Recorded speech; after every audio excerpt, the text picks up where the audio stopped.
Hi friends, welcome to Sabana's Kitchen Tamil. நம்ம சேனல்ல இன்னைக்கு என்ன டிஷ் பார்க்க போறோம்னா எல்லாத்துக்கும் ரொம்ப பிடிச்ச பால் கொழுக்கட்டை எப்படி செய்யணும்னு பார்க்கலாம்.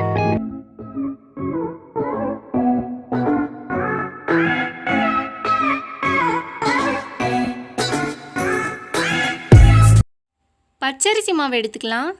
தேவையான அளவு சால்ட் ஆட் பண்ணிக்கோங்க. ஹாட் வாட்டரில் நல்லா சப்பாத்தி பதத்துக்கு மிக்ஸ் பண்ணி வச்சுக்கலாம். பிசைஞ்சு கொழுக்கட்டை சைஸ்க்கு இந்த மாதிரி உருட்டி எடுத்துக்கலாம். உங்களுக்கு வேறு எது டிசைனாக சைஸில் உருட்டினமா கூட உருட்டிக்கலாம். ரொம்ப சின்ன சைஸாக இருக்கணும், அப்போ தான் கொழுக்கட்டை வேகும். நம்ம வெல்லம் எடுத்து வச்சுக்கலாம் தேவையான அளவு. பச்சரிசி மாவை தண்ணியில் கொஞ்சமாக மிக்ஸ் பண்ணி வச்சுக்கலாம். இப்போ நம்ம ஒரு கடாயில் வெல்லத்தெல்லாம் உடச்சி தண்ணி ஊற்றிக்கலாம்.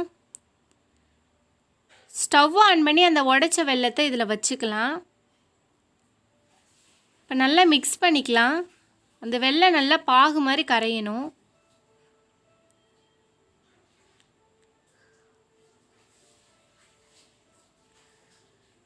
இப்போ அது கரையிற வரை நல்லா மிக்ஸ் பண்ணிக்கிட்டே இருக்கணும்.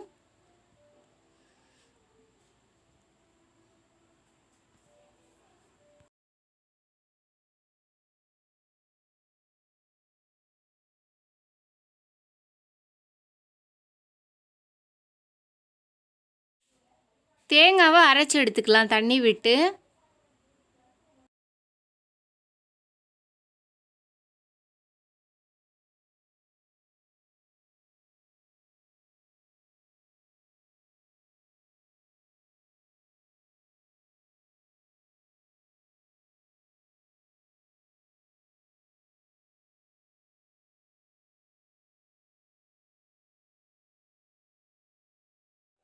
அந்த வெல்லம் நம்ம போட்டது எல்லாமே கரைஞ்சிடணும்.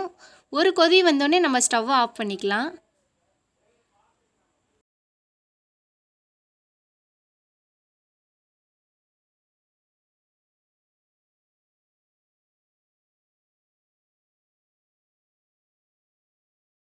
இப்போ நம்ம வெல்ல பாகை வடிகட்டி எடுத்துக்கலாம்.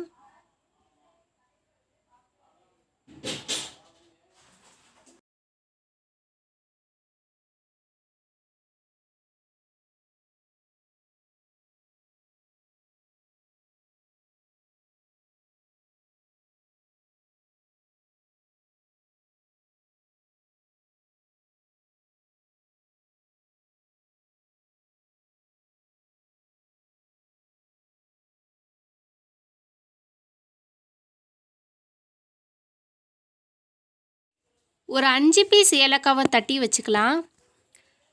ஸ்டவ் ஆன் பண்ணி ஒரு கடாய் வச்சுக்கலாம். இப்போ கடாய் நல்லா ஹீட் ஆயிடுச்சு. நம்ம எடுத்து வச்ச வடிகட்டி வச்ச பாகை சேர்த்துக்கலாம்.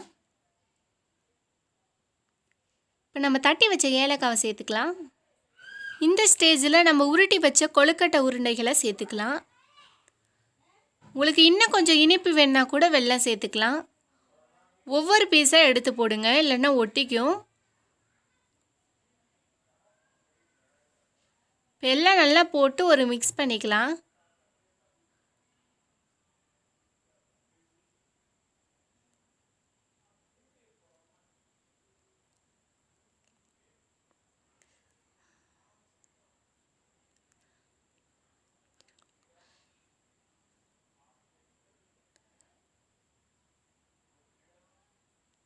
அந்த கொழுக்கட்டை பாகில் நல்லா மிக்ஸ் ஆகிற வரைக்கும் இருக்கட்டும்.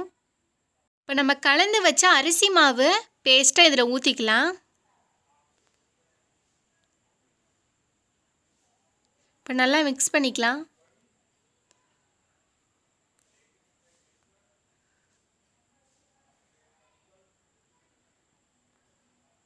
ரொம்பவே டேஸ்ட்டாக இருக்கும். கண்டிப்பாக எல்லோரும் ட்ரை பண்ணி பாருங்கள் இந்த மாதிரி மெத்தடில்.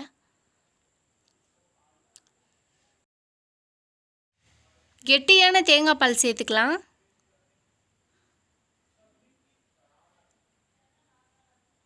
இப்போ நல்லா மிக்ஸ் பண்ணிக்கலாம். இந்த ஸ்டேஜில் நல்லா மிக்ஸ் பண்ணிக்கிட்டே இருங்க. அப்போ தான் ஒன்றோடு ஒன்று ஒட்டாமல் இருக்கும்.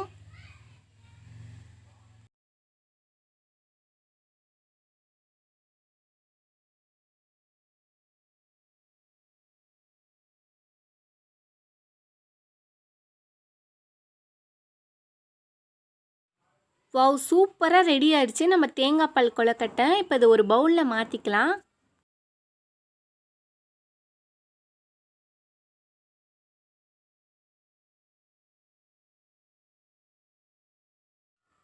வாவ், பார்க்கறதுக்கு ரொம்ப டேஸ்ட்டாக சூப்பராக இருக்குது. கண்டிப்பாக எல்லோரும் ட்ரை பண்ணி பாருங்கள். மறக்காமல் சபானாஸ் கிச்சன் தமிழ் சேனலுக்கு சப்ஸ்கிரைப் பண்ணுங்கள்.